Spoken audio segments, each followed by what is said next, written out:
नमस्कार मंडळी, new kitchen 3 star चॅनलमध्ये आपलं सर्वांचं स्वागत आहे। आज मी ह्या कापण्या केलेल्या आहेत। कैरीपासून ह्या कापण्या बनवलेल्या आहेत। कच्ची कैरी घेतली, पाडाला आलेली कैरी, त्याचा गर काढून घेतला आणि याचे बारीक बारीक काप करून घेतले। बघा, असे हे काप करून घेतलेले आहेत आणि हे आता मी मिक्सरमधून काढून घेणार आहे। गोड आहे कैरी, त्यामुळे मी ह्याच्या कापण्या करत आहे। 2 वाट्या गव्हाचं पीठ घेतलं, अर्धी वाटी बेसन पीठ घेतलं। बेसन पीठ टाकल्यामुळं कापण्याला खमंगपणा येतो। गोड असल्यामुळं थोडंसं चिमटभर मीठ टाकून घेतलं। त्याच्यामध्ये गूळ पण टाकलेला आहे मी, जवळपास 1 ते 2 टेबलस्पून मी गूळ टाकलेला आहे। आणि आता हे मिक्सरमधून काढलेलं हे आंब्याचं जे ज्यूस आहे, हे मी ह्याच्यामध्ये घालून घेत आहे। हे सगळं व्यवस्थितरित्या मिक्स करून घ्यायचं।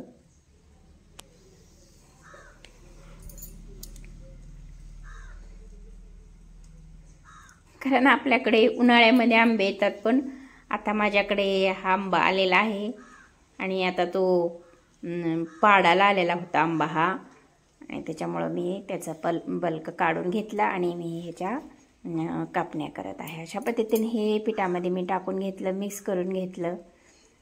त्याच्यामध्ये विलायची पण टाकलेली आहे, ते पण स्किप झालेलं आहे। थोडं पाणी टाकून घेतलं आणि आता हे सगळं मिक्स करून घेते। व्यवस्थित मिक्स करून घ्यायचं, एकजीव करून घ्यायचं, व्यवस्थित डो करून घ्यायचा अशा पद्धतीनं। बघा, असा डो तयार झालेला आहे त्याचा। आता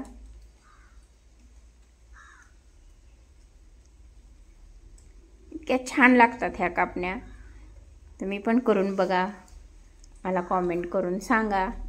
असं मी एक छोटासा डो तयार करून घेतला आणि ते पोळपाटावर मी आता हे एक चपाती लाटून घेते।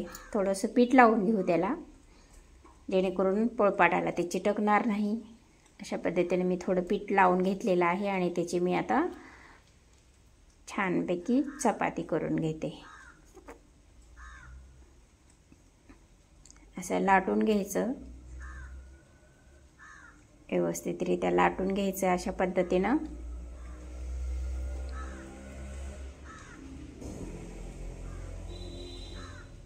मोठी चपाती करायची, आपल्याला कापण्या करायच्या आहेत।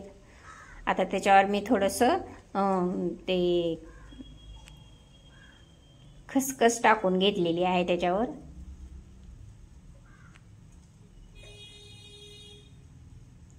आपण खसखस टाकल्यानंतर थोडं बेलण्यानं हे करून घेऊ, फिरवून घेऊ, जेणेकरून आपण जर खसखस वरून फक्त टाकले तर ते तेलामध्ये विरघळली जाते आणि आपलं तेल खराब होण्याची शक्यता असते। म्हणून आपण अशा पद्धतीने हे खसखस टाकून घ्यायची, बेलण्यानं फिरवून घ्यायचं।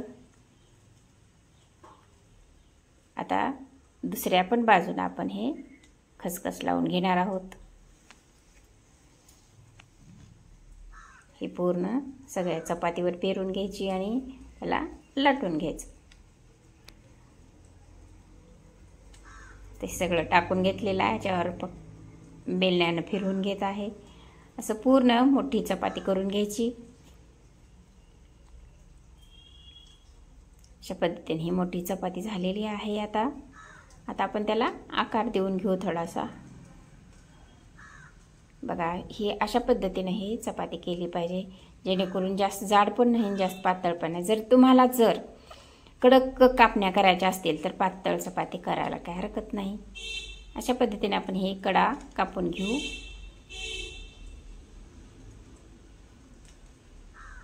अशा ह्या कडा कापून घ्यायच्या, आपल्याला त्याला आकार द्यायचा आहे। हे बाजूला काढून घेऊ आणि त्याला आपण असे अंदाजानं पण त्याला कट करून घेऊ। हे सगळं पूर्ण आपण हे आता चपाती केलेली पूर्ण असे आकार देऊन कट करून घ्यायचं।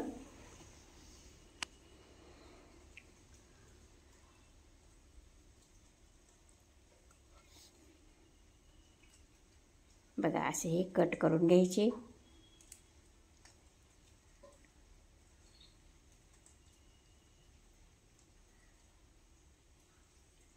हे सगळं पूर्ण कट करून घ्यायचं आणि आता याला आकार देऊन घ्यायचा.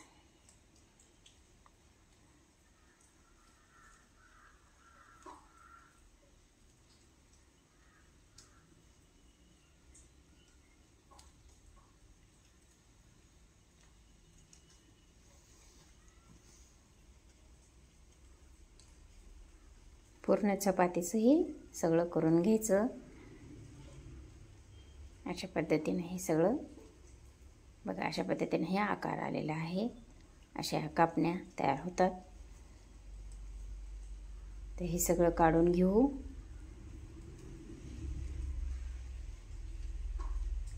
हे एका प्लेटमध्ये आपण टाकून घेऊ. असं हे पूर्ण मी करून घेतलेलं आहे. बघा हे एवढं पूर्ण झालेलं आहे. आता गॅसवर कढई ठेवली. कढईमध्ये तेल टाकलं. तेल आता बऱ्यापैकी गरम झालेलं आहे. कडक तेल करायचं सुरुवातीला. त्याच्यामध्ये कापण्या टाकल्या की गॅस कमी करायचा.